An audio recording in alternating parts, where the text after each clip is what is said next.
ನಾವು 30 ವರ್ಷದಿಂದ ಈ ಅಂಗಡಿಗಳಲ್ಲಿ ಇದ್ದೀವಿ. ನಾವು ಒಂದು 10 ಜನ ಇದ್ದಾರೆ ನಮ್ಮ ಎಸ್.ಸಿ.ಅವರು ನಡೆಸ್ಕೊಂಡು ಹೋಗ್ತಾ ಇದ್ದೀವಿ. ನಾವು ಇದು ಬಿಟ್ಟರೆ ನಮಗೆ ಬೇರೆ ದಾರಿ ಇಲ್ಲ. ಸಂತೆ ಮಾರ್ಕೆಟಲ್ಲಿ ರೇಷನ್ ಅಂಗಡಿ ಮಾಡ್ಕೊಂಡಿರೋದು. ಇದರಲ್ಲಿ ಪ್ರತಿಭೀಶ್ವರ ಕೈವಾಡ ಏನಿಲ್ಲ. ಯಾವ ಕ್ಯಾಟಗರಿಗೆ ಯಾವ ಅಂಗಡಿ ಬೇಕೋ ಎಲ್ರಿಗೂ ಕೊಟ್ಟಿದ್ದಾರೆ. ಏನಕ್ಕೆ ಅದು ಈ ಥರ ಮಾಡ್ತಾರೋ ಗೊತ್ತಿಲ್ಲ. ಇಷ್ಟು ವರ್ಷದಿಂದ ನಾವು ಜೀವನ ಮಾಡ್ಕೊಂಡು ಬರ್ತಾ ಇದ್ದೀವಿ. ಪ್ರಿಯ ವೀಕ್ಷಕರೇ, ಚಿಕ್ಕಬಳ್ಳಾಪುರ ಜಿಲ್ಲೆ ಹಳ್ಳಿಯಿಂದ ದಿಲ್ಲಿಯವರೆಗೂ ಸದ್ದು ಮಾಡುತ್ತಿದೆ. ಯಾವುದೇ ಒಂದು ನಗರ ಅಭಿವೃದ್ಧಿಯಾಗಲು ನಗರಸಭೆ ಪಾತ್ರ ಬಹಳ ಮುಖ್ಯ.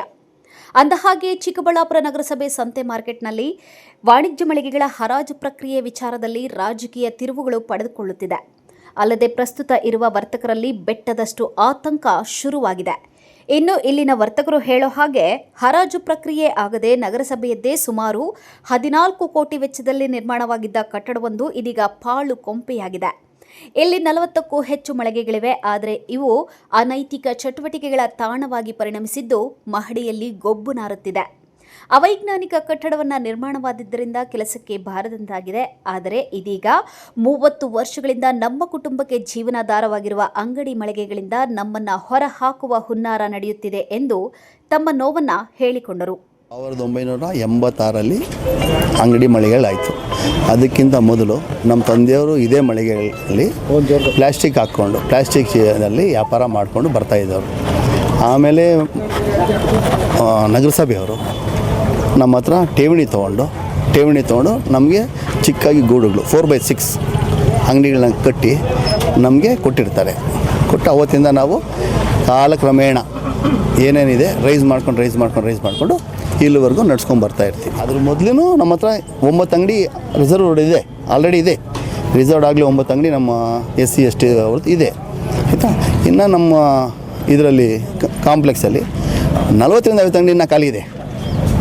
ಹಳೇ ಅಂಗಡಿಗಳೇ 6-8 ಅಂಗಡಿಗಳು ಇನ್ನೂ ಖಾಲಿ ಇದೆ, ಬೀಗ ಹಾಕ್ಕೊಂಡು ಇಟ್ಕೊಂಡಿದ್ದಾರೆ.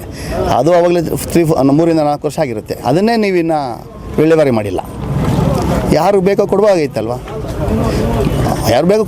ಅದು ಕೊಟ್ಟಿಲ್ಲ, ಏನೂ ಇಲ್ಲ. 15 ವರ್ಷದಿಂದ 40-50 ಅಂಗಡಿಗಳು ಖಾಲಿ ಇದೆ. 14 ಕೋಟಿ ಅದಕ್ಕೆ ಬಂಡವಾಳ ಹಾಕಿದ್ದಾರೆ. ಅವೈಜ್ಞಾನಿಕವಾಗಿ ಕಟ್ಟಿಲ್ಲ, ವಿತೌಟ್ ಪ್ಲ್ಯಾನ್ ಕಟ್ಟಿಬಿಟ್ಟಿದ್ದಾರೆ. ಅವ್ರು ಯಾರು ತೊಗೊತಾ ಇಲ್ಲ. ಅದು ಒಳ್ಳೆ ರಾತ್ರಿ ಹೊತ್ತು ಕುರಿಗಳು ಬಿಟ್ಕೊತಾ ಇದ್ದಾರೆ. ರಾತ್ರಿ ಹೊತ್ತು ಅನೈತಿಕ ನಡೀತಾ ಇದೆ. ಈಗಲೂ ಬೇಕಾ ತೋರಿಸ್ತೀವಿ, ಈಗ ಕ್ಷಣಕ್ಕೆ ತೋರಿಸ್ತೀವಿ. ಅಲ್ಲೇ ತಿನ್ನೋದು ಕುಡಿಯೋದು ಮತ್ತೊಂದು ಎಲ್ಲ ನಡೀತಾ ಇದೆ. ನಿಮ್ಗೆ ಈಗಲೇ ತೋರಿಸ್ತೀವಿ. ಆಮೇಲೆ ಇನ್ನೊಂದು ಗಂಟೆ ಏನಲ್ಲ, ಈಗಲೇ ತೋರಿಸ್ತೀವಿ. ಎಲ್ಲ ನಡೀತಾ ಇದೆ. ಇದನ್ನು DC ಸಾಹೇಬರು ಬಂದು ಅವಾಗಲೂ ನೋಡಿದ್ರು. ಅವರು ಫೋಟೋ ತೊಗೊಂಡು ಹೋಗಿದ್ದಾರೆ. ಅದನ್ನು ಕೊಟ್ಟು ಎಲ್ಲ ರೆಡಿ ಮಾಡಿದೆ. ಸುಮ್ಮನೆ ಬಂದು ಯಾರೋ ಚಿಲ್ಲರೆ ಪಲ್ಲರೆ ವ್ಯಾಪಾರ ಮಾಡ್ಕೊತಾ ಇರೋರಿಗೆ ಬಂದು ನಮ್ಮ ಮೇಲೆ ಸುಮ್ಮನೆ ಬಿದ್ದು ಅದು ಇದು ಎಲ್ಲ ಹೇಳ್ಕೊಂಡು ಸುಮ್ಮನೆ ಅವ್ರದ್ದು ಕೊಡಬೇಕು. ಅದು 19ರಿಂದ ಬಂದಿರೋದು ಇದೆ ಅಲ್ವ, ಕೊಡ್ರಿ, ಇನ್ನೂ ಜಾಸ್ತಿ ಕೊಡ್ರಿ. ಅದು ಏನು ಹೇಳ್ತಾರೆ ಅದಕ್ಕಿಂತ ಜಾಸ್ತಿ ಕೊಡ್ರಿ. ಇದೆಯಲ್ವ ಅಂಗಡಿಗಳು ಕೊಡ್ರಿ, ನಾವು ಜೀವನ ಮಾಡ್ತೀವಿ. ನಾವೆಲ್ಲ ಹೋಗ್ಬೇಕೀಗ, ಕೊಡೋಣ, ಕೊಡೋಣ. ನಾವು ಕೊಡಬೇಡ ಅಂತ ಹೇಳ್ತಾನೆ ಇಲ್ಲ. ಅವ್ರದ್ದು ಏನಿದೆ ಎಲ್ಲ ಕೊಡ್ರಿ, ಇನ್ನೂ 2% ಜಾಸ್ತಿ ಕೊಡ್ರಿ. ಇದೆಯಲ್ವ, ಕೊಡ್ರಿ ಅಂಗಡಿಗಳು. ಈಗ ನಮಗೆ ಕಿತ್ಕೊತಾ ಇರೋದು ಯಾಕೆ? ನಾವೇನು ವಯಸ್ಸು ನಮ್ಗೆ ಕಿತ್ಕೊತಾ ಇದ್ದೀರಾ? ನಾವು ಜೀವನ ಮಾಡೋಕ್ಕೆ ಎಲ್ಲೋಗೋಣ ಈಗ ಹೇಳಿ. ನಮ್ಗೆ ಇನ್ನೊಂದು ಕೆಲಸ ಮಾಡಿ, ನಮ್ಗೆ ಇನ್ನೊಂದು ಜೀವನ ಕೊಡಿ, ಬಿಟ್ಟೋಗ್ತೀವಿ ನಾವು. ನಮ್ಗೆ ಇನ್ನೊಂದು ಜೀವನ ಕೊಡಿ, ನಾವು ಬಿಟ್ಟೋಗ್ತೀವಿ. ಈ ಮಾರ್ಕೆಟಿಗೆ ಬಂದಾಗ ಠೇವಣಿ ನಮ್ಮ ಹತ್ರ ಇಸ್ಕೊಂಡು, ಪ್ಲಾಟ್ಫಾರಮ್ ಮೇಲೆ ಇದ್ವಿ ನಾವು. ಠೇವಣಿ ನಮ್ಮ ಹತ್ರ ಇಸ್ಕೊಂಡು ಈ 6/8 ಅಂಗಡಿಗಳು ಆ ಕಾಲದಲ್ಲಿ ಕಟ್ಕೊಟ್ರು 86ಅಲ್ಲಿ.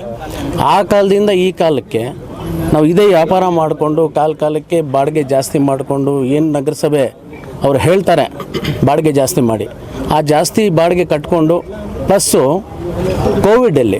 ಕೋವಿಡಲ್ಲಿ ಎಲ್ಲ ಫ್ಲಾಟ್ ಆದರು. ಆ ಟೈಮಲ್ಲಿ ಕೂಡ ನಮ್ಗೆ ಬಾಡಿಗೆ ಬಕ್ಷಿಸ್ ಮಾಡಿಲ್ಲ. ಆ ಟೈಮಲ್ಲಿ ಕೂಡ ನಾವು ಬಾಡಿಗೆ ಕಟ್ಟಿದ್ದೀವಿ. ಇವತ್ತವರೆಗೂ ಅಪ್ ಟು ಡೇಟ್ ಇದೆ ಎಲ್ರದ್ದು. ಯಾರ್ದು 10 ಪೈಸೆ ಬ್ಯಾಲೆನ್ಸ್ ಇಟ್ಕೊಂಡಿಲ್ಲ.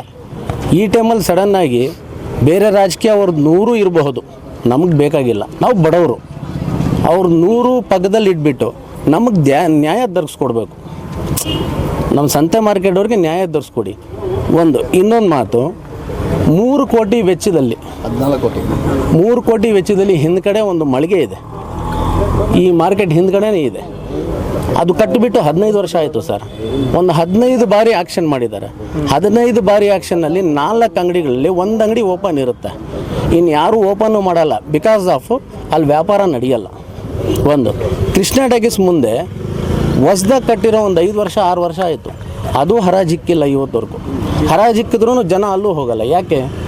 ಇಲ್ಲಿ ನಾವು ಟೈಮ್ ಸರಿಯಾಗಿ ಕಟ್ತಾ ಇದ್ದೀವಿ ಬಾಡಿಗೆ. ನಮ್ಮಿಂದ ನಗರಸಭೆಗೆ ಲಾಸ್ ಇಲ್ಲ. ಲಾಸು ಅಂತ ಹೇಳ್ತಾ ಇದ್ದಾರಲ್ಲ, ಇದು ಸತ್ಯಕ್ಕೆ ದೂರಿದು, ಯಾವುದೂ ಲಾಸ್ ಇಲ್ಲ. ಪ್ರಸ್ತುತ ಮಳಿಗೆಗಳಲ್ಲಿ ಎಲ್ಲಾ ಸಮುದಾಯದವರು ಸಹ ವರ್ತಕರಿದ್ದಾರೆ. ಅದರಲ್ಲಿ ದಲಿತರಿಗೆ ಸೇರಿದ ಅಂಗಡಿಗಳು ಸಹ ಸುಮಾರು 10ರಿಂದ 15 ಮಳಿಗೆಗಳಿವೆ. ಅಂದಿನಿಂದ ಇಂದಿನವರೆಗೂ ಯಾವುದೇ ರೀತಿ ಸಮಸ್ಯೆ ಬಂದಿಲ್ಲ. ಆದರೆ ಇದೀಗ ಹರಾಜು ಪ್ರಕ್ರಿಯೆ ನಡೆದರೆ ನಾವೆಲ್ಲ ಬೀದಿಗೆ ಬರುತ್ತೇವೆ ಎಂದು ತಮ್ಮ ನೋವನ್ನ ಹೊರಹಾಕಿದ್ದಾರೆ. ನಾವು 30 ವರ್ಷದಿಂದ ಈ ಅಂಗಡಿಗಳಲ್ಲಿ ಇದ್ದೀವಿ. ನಾವು ಒಂದು 10 ಜನ ಇದ್ದಾರೆ ನಮ್ಮ ಎಸ್ಸಿವರು, ನಡೆಸ್ಕೊಂಡು ಹೋಗ್ತಾ ಇದ್ದೀವಿ. ನಾವು ಇದು ಬಿಟ್ಟರೆ ನಮಗೆ ಬೇರೆ ದಾರಿ ಇಲ್ಲ. ಏನು ಸರ್, ಇದು ನಮಗೆ ಏನೋ ಮಾಡಿ ಇದು ಮಾಡಬೇಕಿದು, ಆಯಿತಾ? ಬಾಡಿಗೆ ಜಾಸ್ತಿ ಮಾಡಲಿ, ಏನೋ ಪರ್ಸೆಂಟೇಜ್ ಅವ್ರದ್ದು ಇದೆ, ಮಾಡಲಿ, ಏನೋ ಮಾಡಲಿ. ಹಾಂ. ಇನ್ನು ಸುಖಾಸುಮ್ಮನೆ ಮಳಿಗೆಗಳ ಹರಾಜು ಪ್ರಕ್ರಿಯೆಯಲ್ಲಿ ಶಾಸಕ ಪ್ರದೀಪ್ ಈಶ್ವರ್ ಅವರ ಹೆಸರನ್ನ ತರ್ತಿದ್ದಾರೆ. ದಲಿತರ ವಿರೋಧಿ ಎಂಬ ಹಣೆಪಟ್ಟಿ ಕಟ್ಟಲು ಹುನ್ನಾರ ನಡೆಸುತ್ತಿದ್ದಾರೆ. ಕ್ಷೇತ್ರದಲ್ಲಿ ಶಾಸಕರೊಬ್ಬರು ದಲಿತರ ಮನೆಗೆ ಹೋಗಿ ಅವರ ಕಷ್ಟ ಸುಖಗಳನ್ನು ಕೇಳಿದ ಶಾಸಕರಲ್ಲಿ ಪ್ರದೀಪ್ ಈಶ್ವರನ್ನ ಬಿಟ್ಟರೆ ಬೇರ್ಯಾರೂ ಇಲ್ಲ. ಅವರು ದಲಿತರ ಪರ ಶ್ರಮಿಸುತ್ತಿದ್ದಾರೆ. ಅದಕ್ಕೆ ಅವರ ಅಭಿವೃದ್ಧಿ ಕಾರ್ಯಗಳೇ ಸಾಕ್ಷಿ. ಆದರೆ ಹರಾಜು ಪ್ರಕ್ರಿಯೆ ವಿಚಾರದಲ್ಲಿ ರಾಜಕೀಯ ಕೆಸರೆರಚಾಟ ಮಾಡುತ್ತಿರುವುದು ಸರಿಯಲ್ಲ. ಒಂದು ವೇಳೆ ಹರಾಜು ಪ್ರಕ್ರಿಯೆ ನಡೆದರೆ ನಾವು ಧರಣಿ ನಡೆಸಲು ಹಿಂಜರಿಯುವುದಿಲ್ಲ ಎಂದು ಎಚ್ಚರಿಕೆ ನೀಡಿದರು. ಕುಮಾರ್ ಅಂತ ಸಂತೆ ಮಾರ್ಕೆಟಲ್ಲಿ ರೇಷನ್ ಅಂಗಡಿ ಮಾಡ್ಕೊಂಡಿರೋದು. ಇದರಲ್ಲಿ ಪ್ರದೀಪ್ ಈಶ್ವರ್ ಕೈವಾಡ ಏನಿಲ್ಲ. ಯಾವ ಕ್ಯಾಟಗರಿಗೆ ಯಾವ ಅಂಗಡಿ ಬೇಕೋ ಎಲ್ರಿಗೂ ಕೊಟ್ಟಿದ್ದಾರೆ. ಏನಕ್ಕೆ ಅದು ಈ ಥರ ಮಾಡ್ತಾರೋ ಗೊತ್ತಿಲ್ಲ. ಇಷ್ಟು ವರ್ಷದಿಂದ ನಾವು ಜೀವನ ಮಾಡ್ಕೊಂಡು ಬರ್ತಾ ಇದ್ದೀವಿ. ಸುಮಾರು ಒಂದು 30 ವರ್ಷದಿಂದ ಇದ್ದೀವಿ. ಯಾವ ಬಾಡಿಗೆನೂ ಟೈಮ್ ಟು ಟೈಮ್ ಕಟ್ಕೊಂಡಿದ್ದೀವಿ. ಸಡನ್ನಾಗಿ ಬಂದು ಹರಾಜು ಮಾಡಿಬಿಟ್ಟು ಮತ್ತು ನಮ್ಮ ಅಂಗಡಿಗಳು ನಮಗೆ ಸಿಕ್ಕಿಲ್ಲ ಅಂದರೆ ನಾವು ಸಾವಿರಾರು ರೂಪಾಯಿ ಸಾಲ ಮಾಡಿದ್ದೀವಿ, ಲಕ್ಷಾಂತರ ರೂಪಾಯಿ ಗಟ್ಟಲೆ ಸಾಲ ಕೊಟ್ಟಿದ್ದೀವಿ, ಸಾಲ ನಾವಿದ್ದೀವಿ. ಇವಾಗ ಸಡನ್ನಾಗಿ ಅಂಗಡಿ ಇದು ಮಾಡಿಸಿದ್ರೆ ನಮ್ಮ ಕೈಯಲ್ಲಿ ಆಗಲ್ಲ. ರೇಷನ್ ಅಂಗಡಿ ಬಿಟ್ಟು ಬೇರೆ ಇದು ಮಾಡೋಕ್ಕಾಗಲ್ಲ. ನಮಗೂ ಸಾಲ ಬರೋ ಯಾವೂ ಬರಲ್ಲ. ಏನಿದೆಯೋ ಬಾಡಿಗೆ ಇಲ್ಲ, ಜಾಸ್ತಿ ಮಾಡೋಂಗಾದ್ರೂ ಮಾಡಿ ನಮ್ಮ ಅಂಗಡಿ ಹಂಗೆ ನೋಡಿ ಹಂಗೆ ಉಳಿಸ್ಕೊಡಿ ನಮಗೆ. ಅದು ಬಿಟ್ಟು ನಮ್ಗೆ ಬೇರೆ ಗತಿ ಇಲ್ಲ. ನಿಜ. ನಮ್ಮದು ಅಂಗಡಿ ಬಂದಿರೋದು ಎಸ್ಸಿಗೆ, ನಮ್ಮದು ಕ್ಯಾಟಗರಿನ ಎಸ್ಸಿನ. ನಮ್ಗೆ ಯಾವುದೂ ಅನ್ಯಾಯ ಆಗಿಲ್ಲ. ಪ್ರದೀಪ್ ಈಶ್ವರ್ ಯಾರಿಗೂ ಮೋಸ ಮಾಡಿಲ್ಲ. ಯಾವ ಕ್ಯಾಟಗರಿಗೆ ಯಾವ ಅಂಗಡಿ ಬೇಕೋ ಆ ಅಂಗಡಿಗೆ ಅವ್ರು ಕೊಟ್ಟಿದ್ದಾರೆ. ಸುಳ್ಳು ಅಪರಾಧನೇ ಮಾಡ್ತಾವ್ರೆ. ಆ ಕ್ಯಾಟಗರಿ ಕೊಟ್ಟಿಲ್ಲ, ಈ ಕ್ಯಾಟಗರಿ ಕೊಟ್ಟಿಲ್ಲ ಅಂತ. ಇದರಲ್ಲಿ ಪ್ರದೀಪ್ ಈಶ್ವರ್ದು ಏನು ಕೈವಾಡ ಇಲ್ಲ. ಅವರು ಪಾಪ ಯಾರಿಗೆ ಏನು ಮಾಡಬೇಕೋ ಎಲ್ರಿಗೂ ನ್ಯಾಯವಾಗಿ ಇದು ಮಾಡಿದ್ದಾರೆ. ಅದರಲ್ಲೇನು ಬೇರೆ ಮಾಡಿಲ್ಲ. ಇವಾಗ ಈ ಅಂಗಡಿಗಳ ಮೇಲೆ ಏನಕ್ಕೆ ಬಿದ್ದಿದ್ದಾರೆ ಅಂತ ನಮ್ಗೆ ಅರ್ಥ ಆಗ್ತಾ ಇಲ್ಲ. ಅದು ಫಸ್ಟ್ ಆಫ್ ಆಲು ಇವಾಗ ಹಂಗೂ ಖಾಲಿ ಇರೋದು ಬೇಕಾದ್ರೆ ಹಿಂದೆಗಡೆ ಇದ್ದಾವೆ, 1 ಟ್ಯಾಕ್ಸ್ ಹತ್ರ ಇದ್ದಾವೆ, ಕೊಡ್ಬೋದಲ್ಲ ಸರ್? ಇವಾಗ ಇರೋರನ್ನ ಖಾಲಿ ಮಾಡಿಸಿ ಕೊಡೋವಂಥ ಇದೇನು ನಡೆಸ್ತಿರೋದು ತಪ್ಪು ಅಂತ ಹೇಳ್ತಿದ್ರಿ. ಅಲ್ಲ ಸರ್, ನಮ್ಮನ್ನು ಖಾಲಿ ಮಾಡಿಸ್ಬಿಟ್ಟು ಬೇರೆಯವ್ರಿಗೆ ಕೊಡೋದು ಏನು ಇದು ಅಂತ ನನಗೆ ಅರ್ಥ ಆಗ್ತಾ ಇಲ್ಲ ಸರ್. 100% ಸುಳ್ಳು ಸರ್. ಇದರಲ್ಲಿ ಯಾವುದು ಸರ್, ಈಗ ಬಚ್ಚೇಗೌಡ ಕಾಲದಿಂದನೂ ತಳ್ಕೊಂಡೇ ಬಂದಿದೆ. ಯಾರೇ ಆಗಲಿ ಸರ್, ಒಬ್ರು ಹೊಟ್ಟೆ ಮೇಲೆ ಹೊಡಿಬೇಕು ಅಂತ ಯಾವ ಜನಪ್ರತಿನಿಧಿ ಯೋಚನೆ ಮಾಡಲೂಬಾರ್ದು ಸರ್. ಅದು MLA ಆದರೂ ಆಗ್ಬೋದು, ಅಧ್ಯಕ್ಷರಾದರೂ ಆಗ್ಬೋದು ಸರ್. ನಾನು ಹೇಳೋದು ಅಷ್ಟೇ ಸರ್. ನಾವು ಸಮಾಜದಲ್ಲಿ ಈಗ ನಮ್ಮ ಇವರು ಅನಿಲ್ ಅವರು ಒಂದು ಮೊನ್ನೆ ಹೋಲ್ಸೇಲ್ ಅಂಗಡಿ ಮಾಡಿದ್ದಾರೆ ಸರ್. ಒಂದು 10 ಲಕ್ಷ ಸಾಲ ಮಾಡಿದ್ದಾರೆ. ಏಕ್ದಮ್ ಲಾಸ್ ಆಗಿದೆ. ಕೋವಿಡ್ ಅಲ್ಲಿ ಕೂಡ ನಾವು ಬಾಡಿಗೆ ಕಟ್ಟಿದ್ದೀವಿ ಸರ್. ನಾವು 1 ವರ್ಷ ಅಂಗಡಿಗಳು ಬಾಕ್ಲು ಹಾಕೊಂಡಿದ್ದೀವಿ.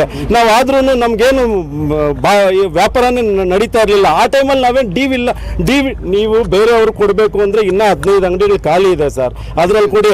ಸಭೆಗೆ ಕಟ್ಟೋವಾಗೆ ಅಡ್ವಾನ್ಸ್ ಮಾಡಿದ್ದಾರೆ 4/6ಗೆ. ಏನು ಅವರೊಂದು ಆಸೆ ಇಟ್ಕೊಂಡಿರ್ತಾರೆ, ಇದು ನಾನು ಮುಂದಕ್ಕೆ ನಾನು ಇರ್ತೀನಿ ಅಂತ ಹೇಳಿದ್ದೇನೆ.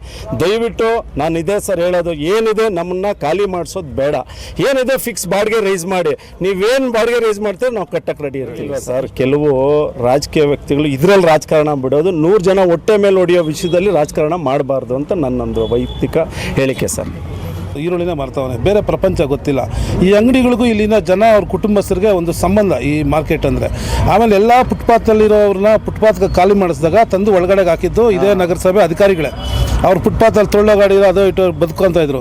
ನಿಮಗಿಲ್ಲ, ನೀವು ಸೋರುತ್ತೆ ಮಾಡುತ್ತೆ, ಫುಟ್ಪಾತ್ ಇರಬಾರ್ದು, ರಸ್ತೆ ಟ್ರಾಫಿಕ್ ಪ್ರಾಬ್ಲಮ್ ಆಗುತ್ತೆ, ಅವ್ರನ್ನೆಲ್ಲ ತಂದು ಅಂಗಡಿಗಳಿಗೆ ಹಾಕಿದ್ದು ನಗರಸಭೆಯವರೇ. ಅವರು ಲೈಸೆನ್ಸ್ಗಳು ಮಾಡಿಸ್ಕೊಂಡಿದ್ದಾರೆ, ಸ್ಕೇಲ್ಗೆ ಲೈಸೆನ್ಸ್ ಇದೆ, ಲೀಗಲ್ ಆಗಿ ಏನಿದೆಯೋ ಅವ್ರಿಗೆ ಸಂಬಂಧಪಟ್ಟಂಥ ಬಿಸ್ನೆಸ್ಗೆ ಅದು ಮಾಡ್ಕೊಂಡು ಬರ್ತಾ ಇದ್ದಾರೆ. ಇವಾಗ ರಾಜಕೀಯ ಕೆರಚಾಟ ಮಾಡ್ಕೊಂಡಿವರು ಈ ಜನ ಬಡವರು ಹೊಟ್ಟೆ ಮೇಲೆ ಹೊಡೆದ್ರೆ ಒಂದೊಂದು ಕುಟುಂಬದಲ್ಲಿ 4-5 ಜನ ಇರ್ತಾರೆ. ಆ ಕುಟುಂಬನೇ ಹಾಳಾಗ್ಬಿಡ್ತದೆ. 100 ಅಂಗಡಿಗೆ 5 ಜನ ಅಂತಂದರೆ ಅಷ್ಟು ಜನ ಹಾಳಾಗ್ತಾರೆ. ಕೋವಿಡ್ ಟೈಮಲ್ಲಿ ಮನುಷ್ಯನೇ ಆಶ್ರಯ ಬರೆದಿದ್ದಾಗ ಇಲ್ಲಿ ಅಂಗಡಿಗಳು ನಡೆಸಿದ್ದಾರೆ, ಟ್ಯಾಕ್ಸ್ ಕಟ್ಟಿದ್ದಾರೆ. ಅದರಲ್ಲಿ ನಾನು ಒಬ್ಬ ಪಾಲ್ದಾರ, ನಾನು ಟ್ಯಾಕ್ಸ್ ಕಟ್ಟಿದ್ದೀನಿ, ನನ್ನ ಹತ್ರ ರೆಸಿಪ್ಟ್ ಇದೆ. ಅದು ನಿಮ್ಗೇನು 5,000 ಜನದವರೆಗೂ ಪ್ರಾಣ ಉಳಿಸ್ಕೊಂಡಿದ್ದಾರೆ. ಅದು ನಿಮ್ಗೆ ಯಾರಿಗೂ ಏನೂ ಕಾಣಿಸ್ತಾ ಇಲ್ಲ. ಬರೀ ಕಾಮಲೆ ಕಣ್ಣು. ಏನಾದರೂ ಪ್ರದೀಪ್ ಈಶ್ವರ್ ಬೇರೆ ಒಳ್ಳೇದಕ್ಕೇನು ಕಾಣಿಸ್ತಾ ಇಲ್ವಾ ಪ್ರದೀಪ್ ಈಶ್ವರ್ಗೆ? 6:30 7 ಗಂಟೆಗೆ 3 ಗಂಟೆಗೆ ಎದ್ದು 7:30 6:30 ಹಳ್ಳಿಗಳಲ್ಲಿದ್ದು ಇವತ್ತು ಅನುದಾನಗಳು ತಂದು ಪ್ರತಿಯೊಂದು ಕೆಲಸ ಮಾಡಿಸಿ ಪ್ರತಿ ಹಳ್ಳಿ ಸುತ್ತಾ ಇದ್ದಾರೆ, ಟೌನ್ ಸುತ್ತಾ ಇದ್ದಾರೆ. ನಾಳೆನೂ ನಮಸ್ತೆ ಚಿಕ್ಕಬಳ್ಳಾಪುರ ಕಾರ್ಯಕ್ರಮ ಇದೆ. ಇವೆಲ್ಲ ಏನು ಕಾಣಿಸ್ತಾ ಇಲ್ವಾ? ಈ ಹಿಂದೆ ಇಷ್ಟು ಜನ ಶಾಸಕರು ಇವ್ರ ಕಾರ್ಯಕ್ರಮ ಥರ ಯಾರಾದರೂ ಮಾಡಿರೋರು ಮಾಡಿದಾರಾ? ಒಂದು ಎಕ್ಸಾಂಪಲ್ ಕೊಡಿ. ನಮಸ್ತೆ ಚಿಕ್ಕಬಳ್ಳಾಪುರ ಯಾರಾದರೂ ಮಾಡಿದ್ರ ಹಿಂದೆ ಶಾಸಕರು ಹಳ್ಳಿ ಸುತ್ತಾಟ ಮಾಡಿದ್ರ ಅಸಲ ಶಾಸಕರು ನೋಡಿರೋರು ಎಷ್ಟು ಜನ ಇದ್ದೀರಾ? ಇವಾಗ ಪ್ರತಿಯೊಬ್ಬರು ಫ್ರೀಯಾಗಿ ನೋಡ್ಬೋದು, ಫ್ರೀ ಆಫ್ ಕಾಸ್ಟ್ 7 ಗಂಟೆ 6:30 ಪ್ರತಿ ಹಳ್ಳಿಯಲ್ಲೂ ಶಾಸಕರು ಇರ್ತಾರೆ. ಪ್ರತಿ ಅನುದಾನ ತರ್ತಾ ಇದ್ದಾರೆ, ಕಾರ್ಯಕ್ರಮಗಳು ಮಾಡ್ತಾ ಇದ್ದಾರೆ, ಪ್ರತಿಯೊಬ್ಬರಿಗೂ ಸಿಗ್ತಾರೆ, ನೆಲದಲ್ಲಿ ಕುತ್ಕೊತಾರೆ, ಸಿಂಪಲ್ ನೀವು ಕೊಟ್ಟಿದ್ದು ತಿಂತಾರೆ. ಇಂಥ ಪ್ರಾಮಾಣಿಕ ಶಾಸಕರನ್ನ ಇಟ್ಕೊಂಡು ಯಾವುದೋ ಒಬ್ಬ ಮಾಧ್ಯಮದವರು ಪಾಪ ಹೇಳ್ತಾ ಇದ್ರು ಭ್ರಷ್ಟಾಚಾರ ನಡೆದಿದೆ ಅಂತ.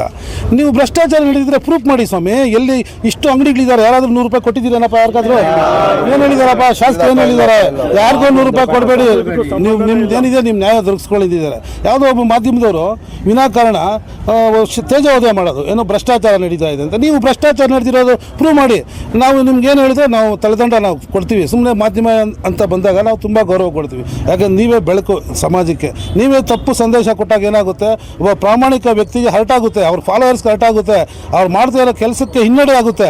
ಆದ್ದರಿಂದ ಯಾವುದೇ ಮಾಧ್ಯಮಗಳವರು ದಯವಿಟ್ಟು ನೀವು ಪ್ರೂಫ್ ಇಟ್ಕೊಂಡು ಶಾಸಕರ ಬಗ್ಗೆ ಬರೀರಿ, ನನ್ನ ಬಗ್ಗೆ ಯಾರ ಬಗ್ಗೆ ಆದರೂ ಬರೀರಿ, ನಾವು ವೆಲ್ಕಮ್ ಮಾಡ್ತೀವಿ. ಅದು ಬಿಟ್ಟು ಭ್ರಷ್ಟಾಚಾರ ನಡೀತಾ ಇದೆ ಅಂಗಡಿಗಳ ವಿಷಯದಲ್ಲಿ ಅಂದರೆ ಇವಾಗ 90 ಅಂಗಡಿಗಳವರು ಇಲ್ಲಿ ಇದ್ದೀವಿ. ಏನು ಭ್ರಷ್ಟಾಚಾರ ನಡೀತಾ ಇದೆ? ಒಂದು ವಿಟ್ನೆಸ್ ಯಾರಾದರೂ ಹೇಳಿಸಿ, ಇಲ್ಲ ಯಾರು ಕೊಟ್ಟಿರೋರು ಹೇಳಿಸಿ. ಏನು ಇಲ್ವಲ್ಲ. ವಿನಾಕಾರಣ ಒಂದು ಒಳ್ಳೆಯ ಕೆಲಸ ನಡೀತಾ ಇದ್ದರೆ ಅದಕ್ಕೆ ಕಲ್ಲಾಯಿಸಿದು ಅದನ್ನು ಗಬ್ಬೆಬ್ಬರಿಸಿ ಹಾಳು ಮಾಡಿ ಹೋಗೋದು. ನಗರಸಭೆ ಈ ಬಾರಿ ನಿಗದಿಪಡಿಸಿರುವ ಬಾಡಿಗೆಯನ್ನೇ ನಾವು ಕಟ್ಟಲು ಸಿದ್ಧರಿದ್ದೇವೆ. ಮಳಿಗೆಗಳನ್ನು ನಮಗೇ ಬಿಡಲಿ. ತಲೆತಲಾಂತರಗಳಿಂದ ಸುಮಾರು ಕುಟುಂಬಗಳು ಮಳಿಗೆಗಳನ್ನೇ ಅವಲಂಬಿಸಿವೆ. ಹೊರಗಿನವರಿಗೆ ಕೊಟ್ಟು ನಮ್ಮ ಹೊಟ್ಟೆ ಮೇಲೆ ತಣ್ಣೀರು ಬಟ್ಟೆ ಹಾಕಬೇಡಿ ಎಂದು ಸಂಬಂಧಪಟ್ಟ ಅಧಿಕಾರಿಗಳು ಜನಪ್ರತಿನಿಧಿಗಳಲ್ಲಿ ಮನವಿ ಮಾಡಿಕೊಂಡರು.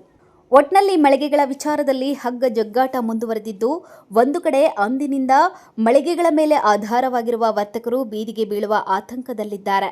ಇತ್ತ ನಗರಸಭೆ ಜನಪ್ರತಿನಿಧಿಗಳು, ಅಧಿಕಾರಿಗಳು ಮಳಿಗೆಗಳ ಹರಾಜು ಪ್ರಕ್ರಿಯೆಗೆ ದಿನಾಂಕ ನಿಗದಿ ಮಾಡಿದ್ದು, ಮುಂದೆ ಈ ವಿಚಾರ ಮುಂದೆ ಯಾವ ಸ್ವರೂಪ ತಾಳುತ್ತದೋ ಕಾದು ನೋಡಬೇಕಾಗಿದೆ.